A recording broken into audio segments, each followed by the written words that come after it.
우리 지난 시간에 빌립보서 2장 6절부터 8절까지 말씀을 통해서 예수님께서 하나님께 순종하신 것에 대한 내용을 보았습니다. 크게 세 가지 영역의 순종을 이야기했습니다. 빌립보서 2장 말씀을 다시 한번 펴볼까요?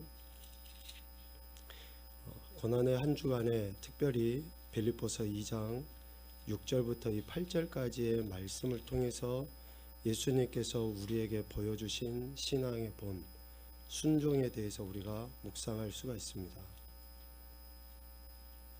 예수님께서 하나님께 대한 순종을 크게 세 가지로 표현을 해볼 수 있는데, 첫 번째는 하나님의 본체이시지만 하나님과 동등됨을 취할 것으로 여기지 아니하심으로의 순종이에요. 6절에 이야기하는 것처럼 하나님과 동일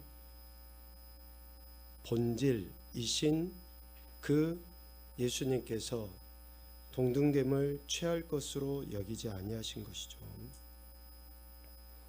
그렇게 하나님의 뜻에 순종하신 거예요. 두 번째는 7절에 이야기하죠. 사람들과 같이 되심으로 순종을 보이셨습니다. 사람들과 같이 되심으로.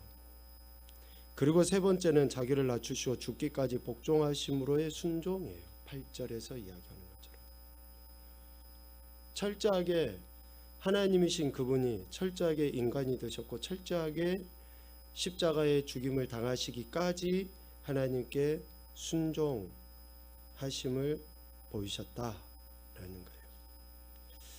여기서 이야기하는 순종의 헬라어는 휘파쿠오라는 단어를 씁니다. 휘파쿠오.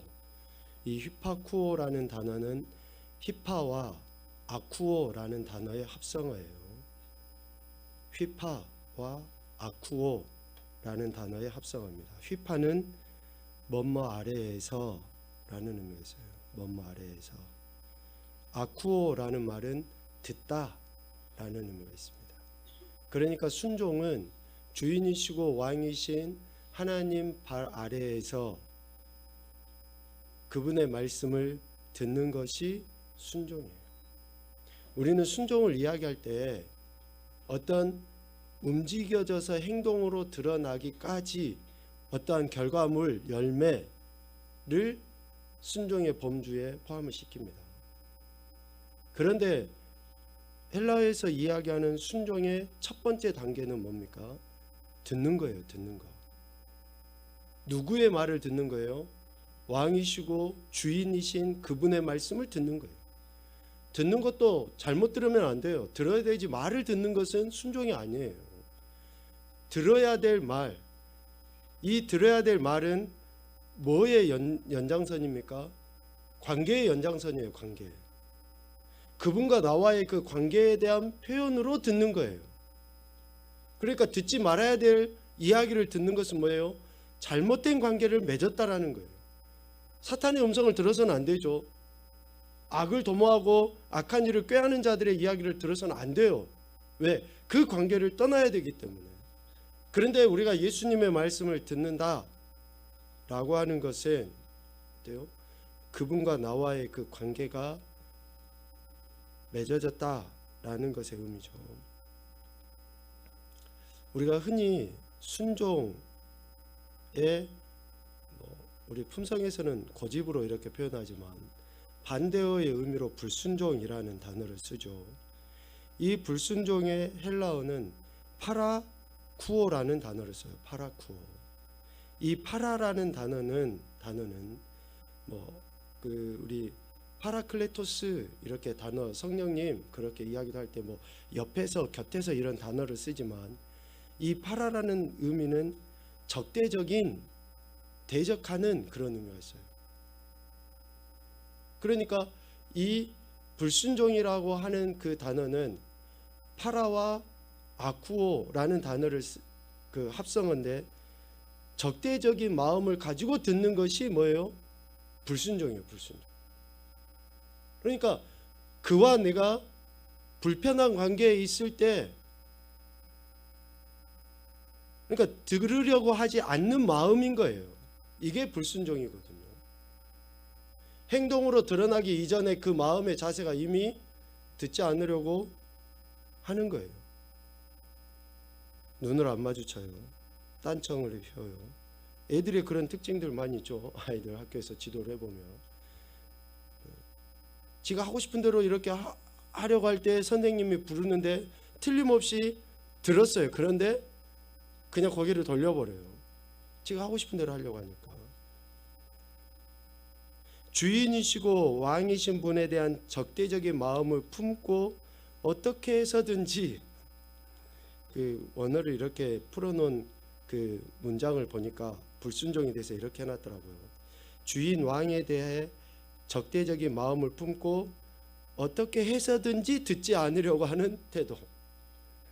어떻게 해서든지 듣지 않으려고 하는 태도가 불순종이라고 이야기해요.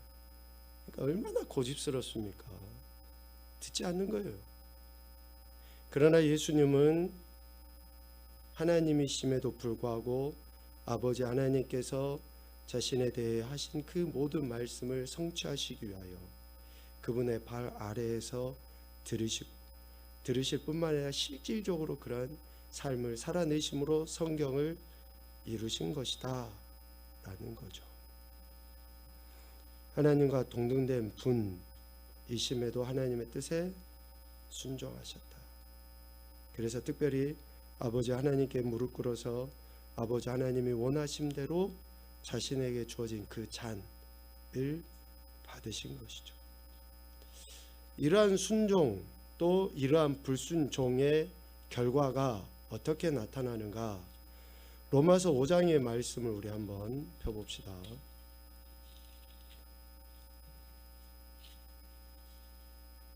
로마서 5장 19절입니다.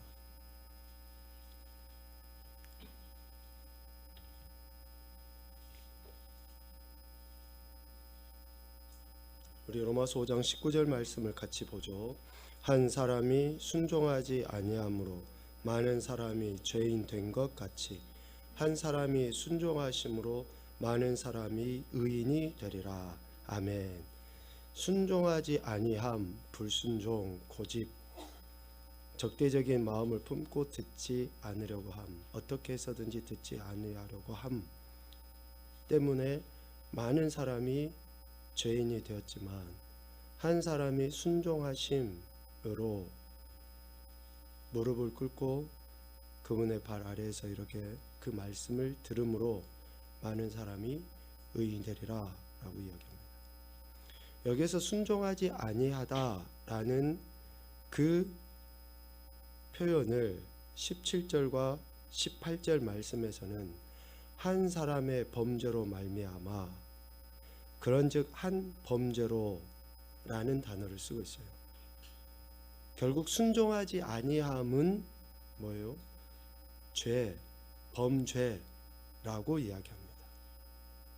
우리는 내가 하기 싫으니까 안 하는 거고, 내가 듣기 싫으니까 안 듣는 건데, 성경에서는, 하나님의 말씀에서는 그것을 뭐라고 이야기해요? 죄라고 이야기해요. 내가 하기 싫은데 하기 싫은 거 하지 마. 우리는 얼마든지 그렇게 이야기할 수 있잖아요. 그런데 하기 싫다고 하지 않은 것, 즉 특별히 옳은 것에 대해서 하지 아니하는 것은 죄라는 거예요. 죄. 적당히 우리가 무마시키고 넘어가서 그래 다음에 하고 싶으면 해, 이런 차원의 것이 될 수가 없어요. 왜 그러느냐? 그 이유에 그 이유가 나와요. 왜 그렇게 해서는 안 되는지 이유가 나와요. 이러한 범죄함, 죄의 결과를 뭐라고 이야기합니까? 사망, 정죄함의 이름. 내가 지금 하기 싫어서 안 한 것이 크게 문제가 되지 않는다고 생각하는 그 어리석음은 결국 사망 가운데 자기 자신을 내버려 둔 거예요. 정죄에 이르게 돼. 그래서 결국 그러한 사람을 19절에 죄인이라고 이야기하잖아요. 자, 그러면 순종하심은 17절과 18절 말씀을 통해서 이렇게 이야기합니다. 17절에서는 예수 그리스도를 통하여 라는 단어를 써요. 순종하심은 예수 그리스도를 통하여. 그러니까 우리의 순종이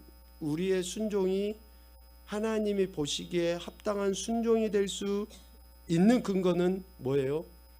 예수 그리스도로 말미암은 순종일 때의 순종이 되는 거예요. 예수 그리스도로 말미암은 그 행동, 그 들음이 있을 때에 그것을 우리는 순종이라고 이야기해요. 그래서 앞서 순종과 불순종에 대해서 이야기할 때 관계에 대한 태도라고 이야기했죠. 관계에 대한 태도. 예수님과 나와의 관계에 의해서 순종하고 듣고 행동하는 것. 그리고 18절에서는 한 의로운 행위라고 이야기해요. 순종하심을 한 의로운 행위라고 이야기합니다. 왜 우리가 왕이신 그분 앞에 무릎을 꿇고 듣는 순종을 보여야 하느냐? 왜? 생명과 직결되어 있기 때문에 그래요. 이렇게 순종함으로 인해서 그 결과가 뭡니까? 생명, 의롭다 하심을 받음이라고 17절과 18절에 그렇게 이야기해요. 순종하지 않음의 결과가 사망이고 정죄에 이른다라고 17절 18절에 이야기하는 것처럼 순종하심은 생명과 의롭다 하심을 얻는 거예요. 그래서 순종하지 않음의 결국의 모습은 죄인이고 순종하심의 결국의 모습은 뭡니까? 19절에 의인이라고 이야기해요. 안 들을 수 있어요. 하기 싫으면 안 할 수도 있어요. 내가 하고 싶은 대로 그렇게 살아갈 수도 있어요. 예수님 믿는다고 교회 다닌다고 하고 뭐 여전히 우리가 종교 행위를 하면서도 이스라엘 구약의 백성들처럼 자기 속에는 어른대로 살아갈 수 있어요. 여기가 좋사오니 그냥 초막 셋을 짓고 여기서 천년만년 살고 싶습니다 할 수 있어요. 얼마든지 자기 생각대로 그렇게 할 수 있어요. 말씀에 기울이지 않을 수도 있고 따르지 않을 수도 있고 대적할 수도 있고 반박할 수도 있어요. 그것이 생명과 직결되어 있다라고 생각하지 못하는 사람들은 그렇게 하겠죠. 그러나 그게 바로 생명과 직결되어 있고 죄인이냐 의인이냐 마지막 심판대 앞에서 하나님이 판단하실 근거가 되기 때문에 우리가 이 땅에서 그분의 말씀을 겸손히 듣고 순종하는 태도를 취해야 되는 거예요. 생명과 직결이 되어 있다고요. 사느냐 죽느냐가 달려있어요. 지금은 순종하지 않아도 말씀 안 들어도 직접적으로 얼른 내게 어떤 문제도 안 생기고 오히려 순종하지 않고 세상적으로 세속적으로 막 열심히 하고 하면 돈도 많이 벌고 뭔가 출세도 하고 할 수 있어요. 그런데 그것이 결국에 진짜 생명을 얻을 수 있느냐? 라고 하면은 달라지겠죠. 개구리 시험 여러분 다 아시잖아요.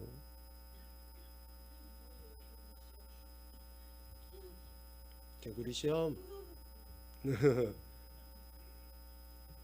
비커에다가 개구리를 넣어놓고 밑에서 불을 이렇게 피우면 물이 뜨거워지겠지.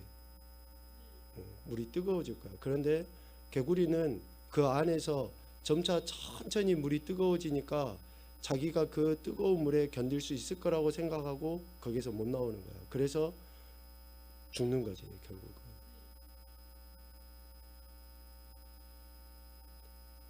요즘 우리 그 아이들도 그렇죠. 단 게 좋아요. 이제 한참 유행했던 그런 그 과일을 설탕 발라서 파는 것도 있었잖아요. 처음에는 그냥 그게 입에 좋으니까 맛있으니까 먹어요.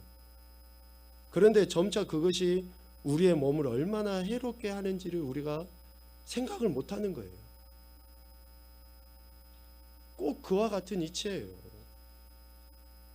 지금 당장에는 어떤 해가 되지를 않아요. 어떤 손해도 느껴지지도 않고 뭐 교회 안 나와도. 지난 월요일날 저녁에 제가 조금 마음이 그랬답니다. 특별히 저녁 기도회라고 이렇게 그것도 고난의 주간. 몇 년 전까지, 작년에 좀 그랬죠. 그 전에는 특별 새벽 기도를 했어요. 특별 새벽 기도를 하니까 요즘에 사람들의 그 삶의 스타일이 좀 밤에 활동량이 많고 새벽에는 잘 못 일어나고 이제 이러니까 이조차도 그냥 제가 거기에 따라가는지 모르겠지만, 그래서 한 사람이라도 더 나와서 저녁에 기도도 하고 또 하나님의 은혜를 생각하는, 또 다른 시간도 아니고 고난의 한 주간이니까 그렇게 하자고 했는데 그랬답니다. 그러니까 우리가 무뎌지는 거예요. 예전에는 안 그랬잖아요. 예수님 처음 믿을 때는 안 그랬잖아요.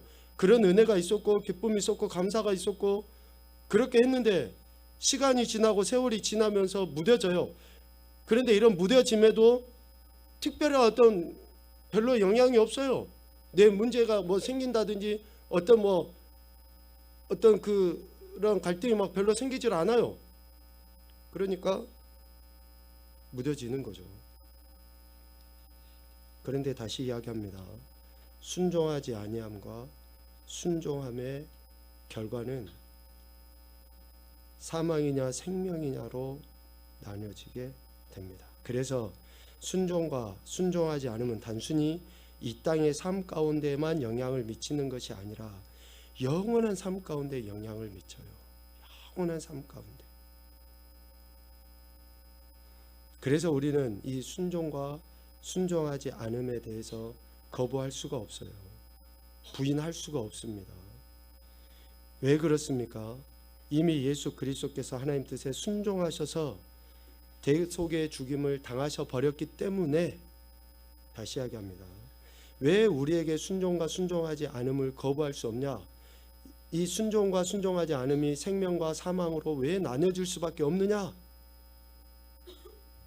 이미 예수님께서 하나님 뜻에 순종하셔서 십자가 대속의 죽임을 당하셔 버렸기 때문에 우리는 거부할 수 없다고요. 다시 이야기하면 우리는 순종과 순종하지 않음의 결과를 온전히 받아들일 수밖에 없어요. 이미 예수님께서 하나님 뜻에 순종하셔서 그것을 이루셔 버렸기 때문에. 그래서 우리는 한 가지밖에 없어요. 생명을 얻으려면 그냥 뭐 설렁설렁 교회 다니고 그냥 뭐 대충 내가 하고 싶으면 하고 하기 싫으면 안 하고 내 성질대로 내 꼬라지대로 그냥 뭐 예수님 믿지, 이렇게 생각하는 사람이 있다 그러면 그렇게 마음대로 하십시오. 그러나 이후에는 장담을 못하죠. 이미 예수님께서 순종하심으로 예수님 믿게 된 우리에게는 딱 한 가지 태도밖에 없어야 돼요. 순종. 아멘입니까? 순종밖에 없어야 돼요. 내가 고집을 피우고 듣지 않고 하는 것은 자유예요. 내가 마음대로 할 수 있어요. 그렇게 해요. 그런데 그렇게 하고 20년, 30년, 50년을 신앙생활을 하면 천국 가면 좋겠죠. 장담은 못하는 거죠. 그러니까 여러분, 마음을 여러분들이 바꾸시는 방법밖에 없어요. 저와 여러분이 마음을 바꾸는 방법밖에 없어요. 안 바꾸고 그렇게 하시고 싶으면 하시라고요. 그런데 하나님이 택하신 영혼이라 그러면 문제와 갈등은 더 심해질 것이고, 내버려 두셨다 그러면 그렇게 마음대로 신앙생활을 하다가, 언젠가 전사님 그런 이야기 했잖아요. 열심히 신앙생활하고 교회 다녔는데 마지막에 하나님께서 내가 너 모르겠다 해버리면 어떻게 합니까? 차라리 자기 마음대로 세상 할 거 다 하고 놀다가 지옥 가는 게 차라리 낫지. 얼마나 손해예요.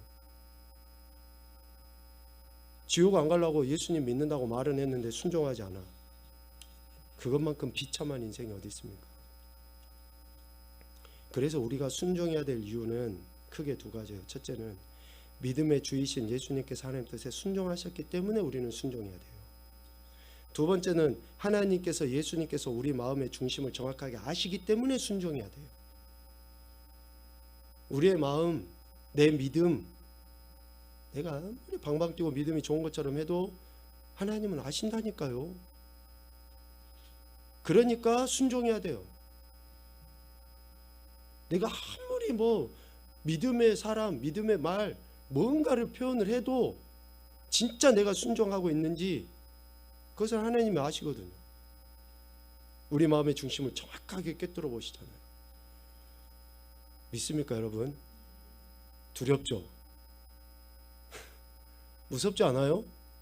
하나님 지금 여러분 마음을 꿰뚫어 보고 알고 계신데, 지금 여러분의 마음이 어떤지, 진짜 믿는지 안 믿는지, 믿는 척을 하는지 안 하는지 하나님이 알고 계시는데 얼마나 무섭고 두렵습니까?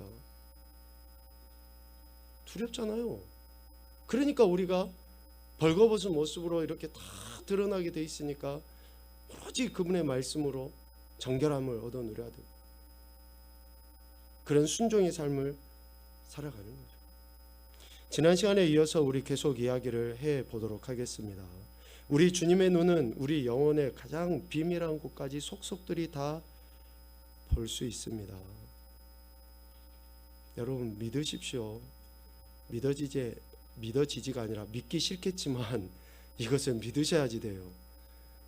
주님이 좀 눈 감아 주시고 좀 모른 척 해주시면 좋겠지만 결코 그러시는 분이 아니십니다. 지금 내가 뭘 하고 있고 뭔 생각을 하고 있고 뭔 태도로 지금 하나님 앞에 예배하는지 주님은 정확하게 아십니다. 정확하게 아셔서 지금은 주님이 그냥 눈 감고 넘어가시는 것 같아요. 그런데 언제 하나님의 심판대 앞에 설 때 우리의 입술로 직고할 때가 오게 됩니다. 몇 날 며칠 몇 시에 몇 분 몇 초에 내가 어떻게 하나님을 만홀히 여기고 하나님의 영광을 가렸는지, 하나님께 순종하지 아니했는지, 특별히 거짓을 행하는 자들에 대해서 하나님께서 심판하실 때 직고하게 하시는 그러한 일들이 있게 됩니다. 믿기 싫겠지만 믿으셔야지 돼요. 맞는 문장의 영표, 동그라미표로 한번 해보십시오. X 해야 될 게 있습니까?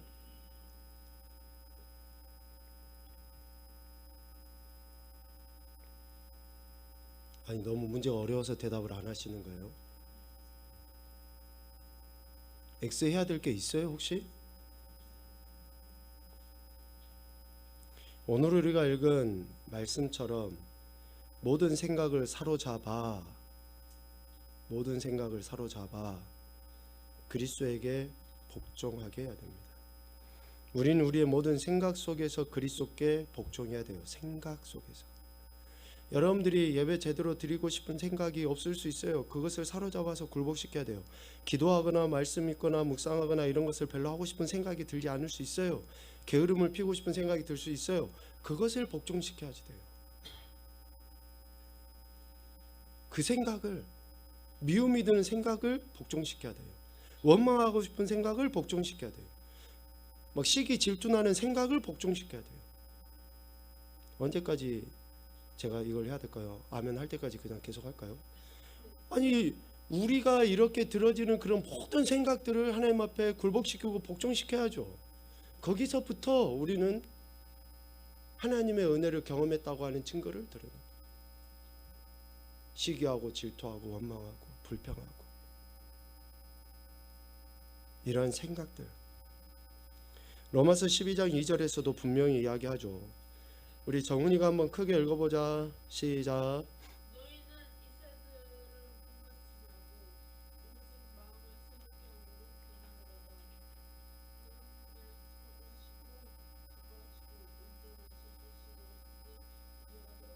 아멘.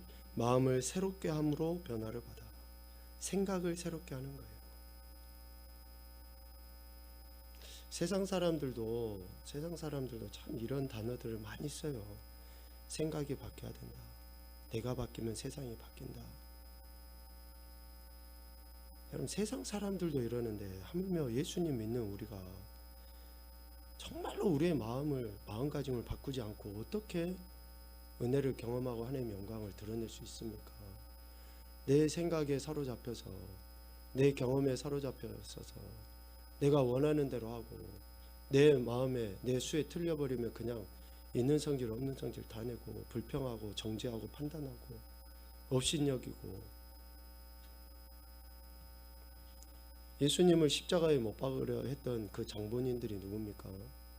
하나님을 몰랐던 사람들입니까? 하나님의 말씀을 몰랐던 사람들이냐고요. 저들이 하나님의 말씀의 핵심이 사랑인 것을 몰랐던 사람들입니까? 대제사장과 서기관들과 백성의 장로들이 어떤 사람들이에요? 종교 지도자잖아요. 다른 사람들에게 소위 말하는 신앙을 가르쳤던 사람들 아닙니까? 그런데 그 사람들이 앞장서서 예수님을 죽이려고 했잖아요. 아니요, 죽였잖아요. 그러니까 마음을 바꾸지 않는데, 하나님의 말씀으로 마음을 바꾸지 않는데 어떻게 사랑이 나오고 어떻게 섬김이 나오고 어떻게 하나님 주신 생명의 은혜를 누릴 수 있습니까? 그래서 변화를 받는다는 것은 바뀌어지는 거예요. 바뀌어지는 거. 우리 향상교회 지금까지 표어가 근본적인 변화를 갈망하라, 로마서 12장 2절 말씀에 근거한 표어를 쓰고 있습니다. 여러분, 우리가 예수님 믿는 순간부터 죽을 때까지, 주님이 다시 오실 때까지 근본적인 변화를 갈망해야 돼요. 우리 생각이 바뀌어져야 돼요. 삶의 태도가 변화가 일어나야 돼요. 어떻게 바뀌어지지 않고 변화되지 않고 새로워지지 않고 우리가 예수님 믿는다고 하는 그 말을 제대로 할 수 있냐고요. 그 말을 제대로 못하고 그런 삶의 태도를 제대로 들어보이지 못하니까 전도가 안 되는 거잖아요. 아닙니까? 우리가 신앙생활 연조가 짧아서 전도가 안 되는 거예요? 왜 우리가 한 영혼에 대한 그런 애다름이 덜합니까? 내 마음이 변화가 안 됐으니까 그래요. 그 한 영혼이 어떤 사람이에요? 나하고 진짜 철천지 원수입니까? 아니잖아요. 부모고 형제고 자식들이고 그런 사람들 아니에요? 그런데 왜 그 사람들이 변화가 안 돼요? 왜 예수님 안 믿습니까? 이렇게 이야기하면 목사님 다 때가 있습니다. 그러겠죠. 다 때가 있겠죠. 물론. 지난 저녁에 이야기했던 거 여러분 기억하십니까? 하나님의 때는 우리가 기다려서 하나님 때가 되어지는 게 아니고 하나님 말씀에 우리가 순종할 때 그 때가 이루어지는 거예요. 내가 입도 뻥끗 안 하고 가만히 있는데 어떻게 저 사람이 예수님을 알게 되고 듣게 되고 믿게 됩니까? 내가 진짜 예수 그리스도의 이름으로 섬기질 않는데 어떻게 저 사람이 예수 그리스도의 사랑이 무엇인지를 어떻게 깨닫냐고요. 다 때가 있고 성령님이 하십니다. 그럼 우리는 뭐예요? 우리는 뭐냐고요. 우리는 그냥 아무것도 안 하고 가만히 있으면 하나님이 그렇게 하셔요? 그래서 여러분, 마음이 바뀌고 생각이 바뀌어서 삶의 변화로 일어나야지 돼요. 일어나야지. 사도 바울은 그래서 우리에게 생각해라라고 이야기해요. 생각해라. 빌립보서 4장 8절, 우리 영성이 큰 소리로 한번 읽어보자. 시작.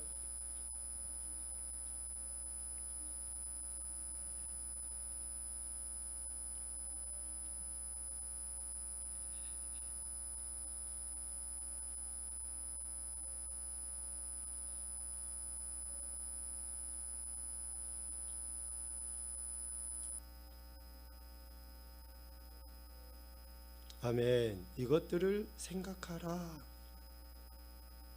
깊이 주의 깊게 묵상해보고 생각해봐라 라는 그 말은 거울 삼아라 라는 거예요. 거울 삼아라. 비춰봐라는 거예요. 지금 내 행동이 여기에 표현되어 있는 것처럼 경건한 거, 옳은 거, 정결한 거, 사랑받을 만한 거, 이런 모든 것들을 그것에 주님의 말씀의 거울에 비춰보는 게 생각이에요. 그냥 가만히 앉아서 내 머릿속으로만 이렇게 떠올리는 것이 생각이 아니고 진리의 말씀에 본을 보여주신 예수 그리스도의 삶의 말씀에 비춰보는 거예요. 내가 진짜 그렇게 하는 것이 맞는지. 그렇게 할 때에 변화는 일어나죠. 우리의 생각이 변하기 위해 버려야 될 것들이 무엇입니까? 친구를 향한 비판하는 마음이나 거짓된 생각, 다른 사람을 속이고자 하는 것, 추한 생각, 이런 것들을 버려버려야죠. 오늘 고린도서 10장 말씀처럼 굴복시켜야죠. 그것을 사로잡아서 복종시켜야죠. 자꾸 그 생각이 드는데 그 생각이 들도록 내버려두면 어떻게 됩니까? 그 생각의 지배를 받아요. 미워하는 생각의 지배를 받아요. 원망하는 생각의 지배를 받아요. 그 지배를 받으면 어때요? 그것의 영향력을 받게 돼요. 그러니까 불순종이 되어지는 거예요. 그런 생각이 왜 안 듭니까? 들 수 있어요. 불편하다, 짜증난다, 화난다, 그런 생각이 들 수 있죠. 그런 감정이 들 수 있어요. 그런데 자꾸 그것에 빠져버리면 어때요? 그것의 지배를 받아요. 여러분, 미워하는 사람 있습니까? 있잖아요. 자꾸 그 사람을 생각하다 보면 어때요? 근데 미안하지만 그런 이야기가 있잖아요. 내가 그 사람을 자꾸 그 사람 생각하고 미워하지만, 원수같이 여기지만 생각하고 자꾸 그 사람을 묵상하면 나도 그 사람처럼 돼요. 똑같이 고집스럽고 똑같이 교만하고 내가 지적을 하고 있는 그 행태대로, 왜? 내 말이, 내 생각이 씨가 돼서 내 안에서 열매를 맺기 때문에, 그래서 시간이 점차 지나면서 내가 미워했던 그 사람이 나나 똑같은 사람이 되는 거예요. 이러한 생각의 변화는 우리 스스로의 노력으로만 이루어지지 않습니다. 예수님께서 나의 구원자시며 오직 나의 모든 죄와 그릇된 생각으로부터 구원하실 수 있는 분이라는 그 믿음이 있을 때 우리는 변화돼요. 그래서 이 믿음을 소유하기 위해서 예수님의 삶, 예수님이 본을 보여주신 그러한 순종을 우리가 듣는 거예요. 묵상하는 거예요. 설교를 통해서, 성경 읽기를 통해서 그런 말씀이 예수님이시니까 예수님 어떻게 사셨는지, 본을 보이셨는지를 계속 접하는 거예요. 제가 몇 차례 표현을 했잖아요. 이 비कर 속에, 이 컵 속에 더러운 것이 있어요. 추악한 생각이 있어요. 여기에 딱 이것을 바꾸기 위해서는 이 컵을 엎지 못한다 그러면 뭘 해야 됩니까? 계속 깨끗한 물을 붓는 거예요. 계속 깨끗한 물을 부으면 넘쳐서 더러운 것은 없어지고 깨끗한 물로 채워지겠죠. 이렇게 되는 거예요. 이렇게. 그래서 우리가 자꾸 예수님을 생각을 많이 해야 돼요. 묵상을 많이 해야 됩니다. 그분의 말씀 많이 들어야지 돼요. 그러면 우리 스스로의 노력이 아니라, 우리 스스로 노력은 될 수도 없어요. 세상 사람들은 척을 해요. 그러니까 척, 변화된 척, 바뀐 척을 해요. 그러나 예수님 믿는 우리는 척이 아니라 진짜 그분의 말씀으로 생각이 변화되고 바뀌게 되었습니다. 자, 결론적으로 그리스도께서 우리의 주인이시라면 우리가 해야 될 것이 무엇입니까? 우리는 그에게 순종해야 돼요. 지금까지 우리는 우리의 삶 속에서 주님께서 순종해야 하는 영역 3가지 중에서 한 가지, 생각에 대해서 이야기했습니다. 생각. 다음 시간에는 또 다른 2가지 영역에 대해서 또 이야기를 할 텐데요. 첫 번째는 생각이 주님께 순종해야 돼요. 우리 밑에 파란색 글씨는 한번 읽어봅시다. 새가 머리 위를 날아가는 것을 막을 수는 없지만 내 머리에 둥지를 트는 것은 막을 수 있다. 새가 지나가는 것을 어떻게 막아요? 그런데 지금 내 머리에 앉아서 둥지를 틀고 있는데도 그것을 가만히 내버려둔 사람은 아마 없겠죠. 모르겠어요. 하도 세상이 거꾸로 가고 이상하니까 무슨 패션이라 해가지고 또 자기 그 애완 새라고 해가지고 그렇게 새 둥지를 틀고 새를 대물고 다니는 사람이 있을는지는 모르겠지만, 사탄이 우리 마음속에 옳지 않은 생각이 떠오르게 할 수 있어요. 음란한 생각, 다른 죄를 짓고자 하는 생각, 거짓을 말하고 행동하고자 하는 생각, 사탄은 틀림없이 계속 우리에게 그것을 심어주려고 해요. 떠오를 수 있어요. 그러나 그 생각이 마음속에서 머무르지 않도록 해야 됩니다. 머무르지 않도록. 그것은 하나님의 말씀으로 마음을 채울 때, 하나님의 도우심을 구할 때 가능해요. 그래서 옳지 않은 생각이 우리 마음에 들려 할 때에 얼른 하나님 말씀을 떠올리고 하나님께 굴복하는 그러한 훈련을 지속적으로 하는 것이 중요합니다. 그래야 할 때에 진정한 생명의 은혜를 누릴 수 있고 그러한 인생들이 세상에서도 성공한 인생이 돼요. 그러한 인생들이. 여러분 기억하십시오. 우리의 생각을 오직 그리스도께 복종시키는 이러한 태도가 우리 영과 육에 진정한 유익이 있다는 것을 꼭 기억을 하시고 하나님 말씀 앞에 겸손하게 무릎 꿇어 순종하며 나가는 저와 여러분 되시기를 주님의 이름으로 축복합니다. 아멘.